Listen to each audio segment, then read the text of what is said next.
Assalamualaikum warahmatullahi wabarakatuh. Selamat pagi anak-anakku, siswa-siswi SMP IT Nurul Izzah. Kita melanjutkan yaitu Sirah Nabawiyah yang kemarin awal mula masuknya yang namanya kejahiliahan ya. Baik anak-anakku, kita tahu bahwa kemarin Ibnu Hisham meriwayatkan bagaimana Amr bin Luhai ini memasukkan penyembahan berhala kepada bangsa Arab. Ia berkata, Amir bin Luhai keluar Mekah, yaitu ke Syam, untuk suatu keperluannya. Ketika sampai di Ma'ab, di daerah Balka, pada waktu itu di tempat tersebut terdapat anak keturunan Amlik bin Laut bin Sam bin Nuh. Dia melihat mereka menyembah berhala-berhala. Lalu Amr bin Luhai berkata kepada mereka, apakah berhala-berhala yang kamu sembah ini? Mereka menjawab, ini adalah berhala yang kami sembah.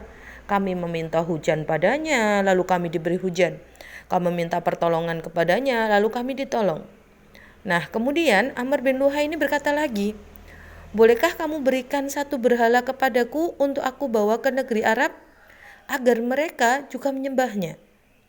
Maka mereka pun memberikan satu berhala yang bernama Hubal. Lalu dibawanya pulang ke Mekah dan dipasanglah berhala tersebut. Kemudian ia memerintahkan orang-orang untuk menyembah dan menghormatinya. Karena Amr bin Luhai ini saat itu adalah tokoh, ya, sebuah tokoh atau orang yang punya nama dan terkenal di situ. Jadi dia punya kekuasaan. Demikianlah penyembahan berhala dan kemusyrikan telah tersebar di Jazirah Arab. Mereka telah meninggalkan akidah tauhid dan mengganti agama Ibrahim, juga Ismail. Akhirnya mereka mengalami kesesatan. Mereka meyakini berbagai keyakinan yang keliru dan melakukan perbuatan-perbuatan yang buruk sebagaimana umat-umat lainnya terdahulu. Mereka itu melakukannya karena kebodohannya, dan ibaratnya meskipun demikian dalam keumian kebodohan mereka masih ada orang-orang walaupun sedikit yang berpegang teguh dengan akidah tauhid dan berjalan sesuai ajaran Hanifiyah. Meyakini hari kebangkitan, mempercayai bahwa Allah akan memberi pahala kepada orang yang taat. Kemudian mereka juga akan meyakini bahwa orang yang berbuat keburukan dan maksiat akan dibalas oleh Allah.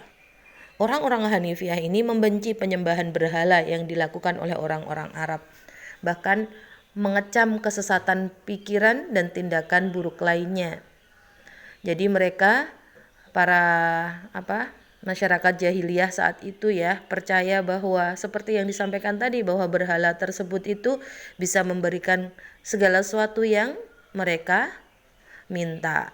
Sedangkan para penganut Hanifiyah tahu kesesatan yang terjadi. Jadi inilah awal mula pergeseran ya. Sedikit demi sedikit itu perbuatan buruk dilakukan, kemudian akhirnya menjadi sesat. Mungkin bisa juga kita lihat sekarang anak-anakku bahwa ketika kita meninggalkan tauhid agama ini dengan perlahan-lahan melakukan keburukan, maka kita sama dengan menjauhkan kebenaran. Ya, misalkan saja perintah menutup aurat sudah jelas seperti itu, tetapi ketika kita melanggarnya atau menguranginya, alah bekur ning ngarep omah ae lho, nah kayak gitu, atau halah wong nek sopo-sopo ae lho, nah kayak gitu, kecuali di kamar ya. Jadi kadang kita hanya menganggap bahwa menutup aurat itu kebiasaan orang Arab, padahal di surat Al-Ahzab ayat 59 sudah jelas bahwa kita diperintahkan wajib menutup aurat. Ini yang perempuan, begitu juga dengan yang laki-laki juga sama. Jadi ketika kita mengurangi, misalkan keluar itu pakai celana pendek untuk yang laki-laki gitu ya, di atas lutut, kemudian menganggap itu biasa, tidak ada kekhawatiran, itu sudah mulai tumbuh itu yang namanya keburukan ya. berbuat maksiat. Kemudian yang perempuan juga begitu. Ketika keluar rumah sudah kaos kaki ini mulai ditanggalkan. Nanti pertama itu kaos kaki. Kedua nanti baju jilbabnya yang seharusnya menutupi dada itu nggak menutupi dada itu ya. Terus kemudian nanti jenis kain jilbabnya sudah mulai tipis. Kemudian terlihat lagi itu adalah nggak pakai iket ya atau yang atas itu, sehingga coba lihat kemarin yang lomba-lomba itu. Nah, mohon maaf untuk yang beberapa lomba menyanyi ya tidak ditampilkan karena tidak pakai iket gitu. Jadi rambutnya kelihatan. Tidak mungkin kita publikasikan. Gitu ya, itu contoh saja. Jadi segala sesuatu aturan yang Allah berikan apabila kita mulai untuk mengurangi sedikit-sedikit aturan yang jelas, maka nanti sedikit demi sedikit juga kita akan tersesat. Begitu insyaallah